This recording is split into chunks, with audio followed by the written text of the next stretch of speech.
Pas une minute sans qu'on y vienne déposer une fleur ou une bougie. Derrière la façade de cette maison endeuillée, s'est joué un drame. Sabine est une mère de famille traumatisée. Le jour où nous la rencontrons, elle est encore sous le choc. Trop pour accepter de montrer son visage face à notre caméra. Pendant plus d'un an, il m'a menti, il vivait avec moi. Je ne sais pas comment il a pu me regarder dans les yeux en ayant fait cet acte cruel. Elle vient d'apprendre que son compagnon, l'homme qui partageait sa vie depuis 4 ans, serait l'assassin d'Antoine, son fils de 15 ans.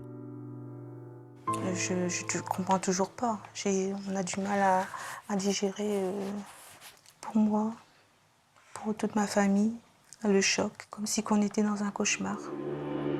Pendant 13 mois, Sabine a cru qu'elle reverrait son fils mystérieusement disparu. Marc, son compagnon, lui avait promis.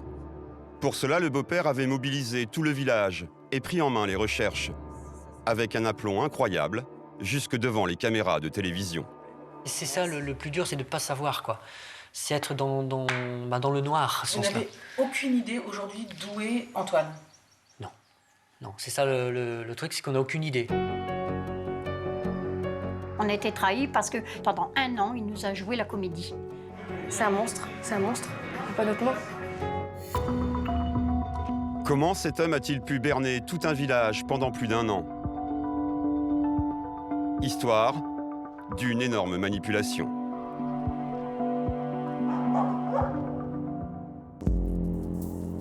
Antoine, 15 ans, est le dernier d'une fratrie de 5 enfants. Après le divorce de ses parents en 2011, le jeune garçon choisit de vivre avec sa mère. Il adorait faire des blagues. En fait, on était très proches quand il était plus petit. Et c'était toujours maman, maman. C'était mon bébé, quoi. Il était toujours avec moi. Et en grandissant, ça n'a pas changé. En 2012, la maman d'Antoine rencontre Marc, un quadragénaire timide qui vit encore avec sa mère et sa grand-mère. Il était toujours gentil, prévenant, serviable. Il rendait service à tout le monde. Très vite, le couple se met en ménage et s'installe au cœur de Gonem, dans le Nord-Pas-de-Calais. Sabine, employée de cantine, fait bouillir la marmite. Marc, qui n'a jamais travaillé de sa vie, remplit son rôle de figure paternelle. Quand j'arrivais du travail, tout allait bien, parfait. On mangeait, regardait la télé. Voilà, une vie normale. Selon Sabine, entre l'adolescent et son beau-père, il n'y avait pas plus de problème que dans n'importe quelle famille recomposée.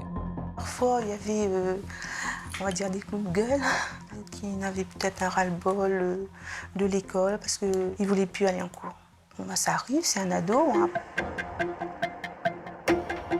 À part cette crise d'adolescence, Aurélie, la voisine d'Antoine, n'avait rien remarqué d'anormal. C'était un gentil garçon, très souriant, très serviable, très poli. C'était bonjour madame, au revoir madame, merci. Il paraissait pas avoir de soucis, quoi.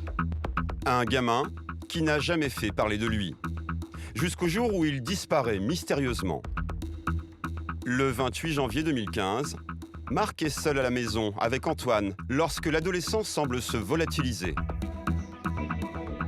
En rentrant du travail, Sabine apprend de la bouche de son compagnon la disparition de son fils.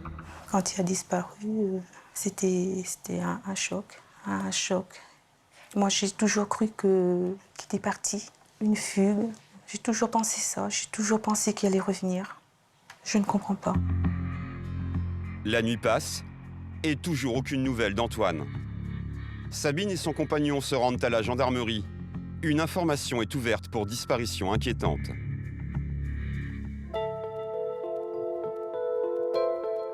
Sans attendre, Marc affiche des tracts partout dans Gonem, y compris au restaurant où travaille Aurélie.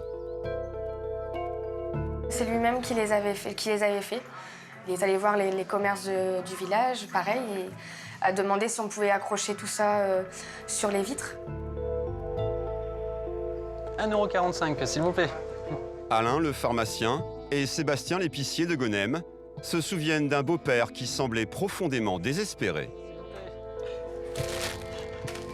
Il est arrivé à la pharmacie, bon, il est passé devant tout le monde avec sa carte en disant est-ce que vous l'avez pas vu, est-ce que vous l'avez pas vu. Mais c'est vrai que le beau-père, il avait l'air complètement affolé, quoi. Le beau-père alerte aussi la presse locale. Il raconte la disparition d'Antoine à Stéphane de Gouve, journaliste à La Voix du Nord. Il nous raconte la scène le midi à la maison. Antoine s'est fait des fricadelles qu'il a mangé ensuite dans sa chambre. Et puis, en début d'après-midi, à 14h, il dit « Tiens, Antoine n'est plus là ».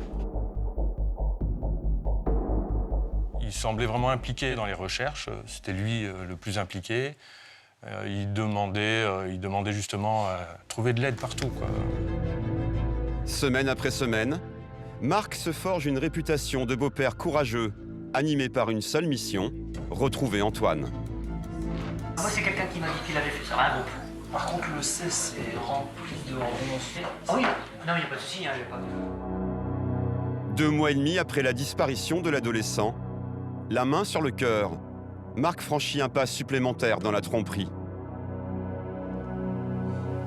Il convoque la télévision locale et organise une grande battue pour aider les gendarmes dans leurs recherches.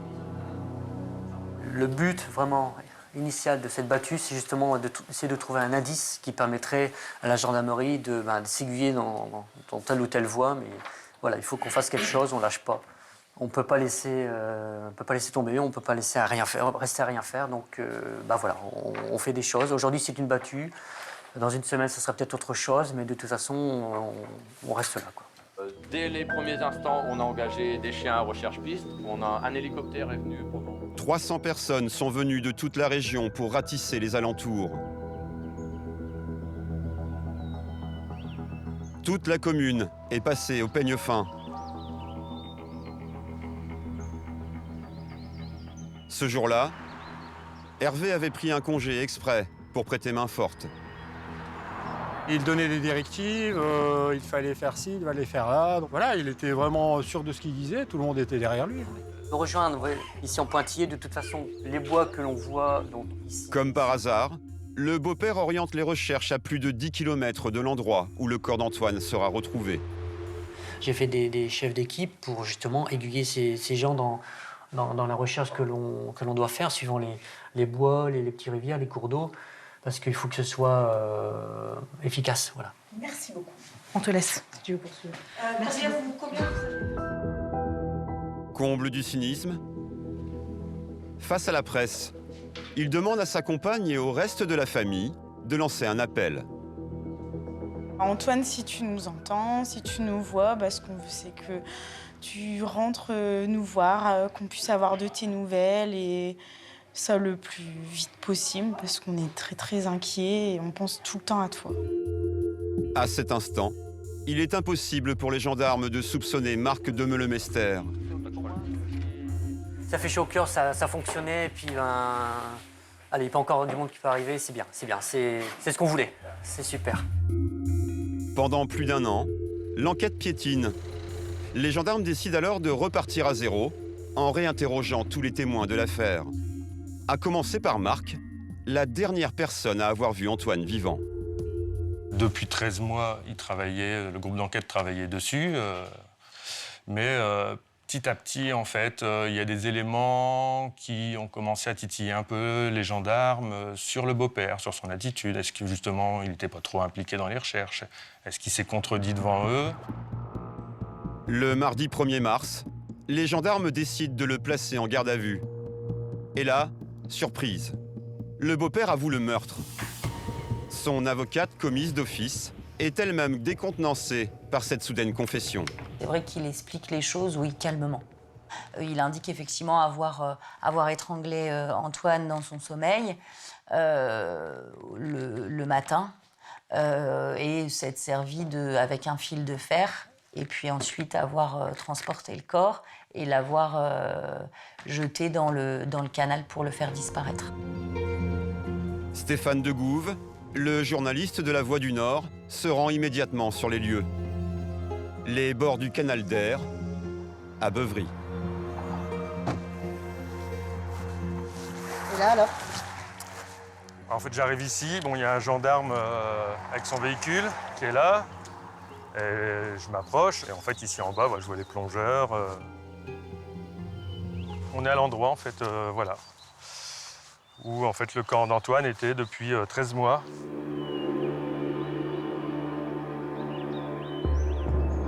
Il est revenu sur les lieux plusieurs fois au cours des 13 derniers mois pour remettre des parpaings, de peur que le corps remonte à la surface. Il a acheté les parpaings dans un magasin de bricolage, il allait les jeter directement dans le canal. La dépouille du jeune garçon est retrouvée dans un filet, lesté d'une quarantaine de parpaings. À Gonem, personne ne comprend comment Marc Demelemester, respecté de tous, a pu commettre un tel acte. On se prend quand même une petite claque parce que le beau-père, il y a un mois, on l'avait encore au téléphone.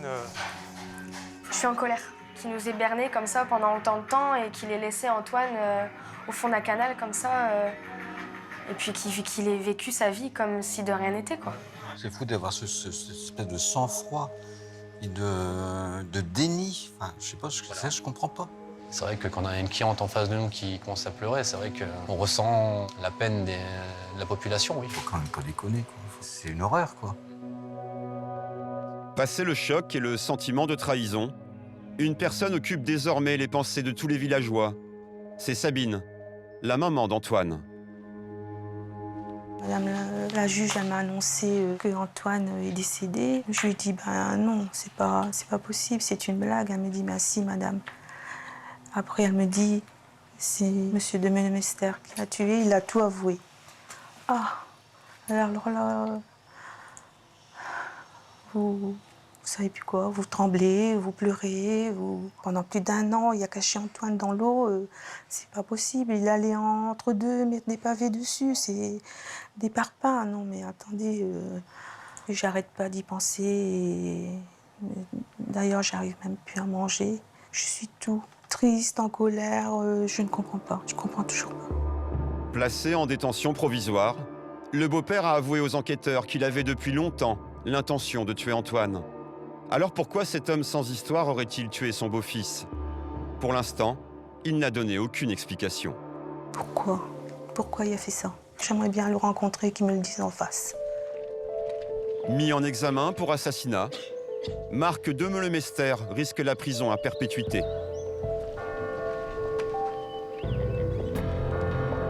Dernièrement, le village de Gonem a rendu un dernier hommage à Antoine.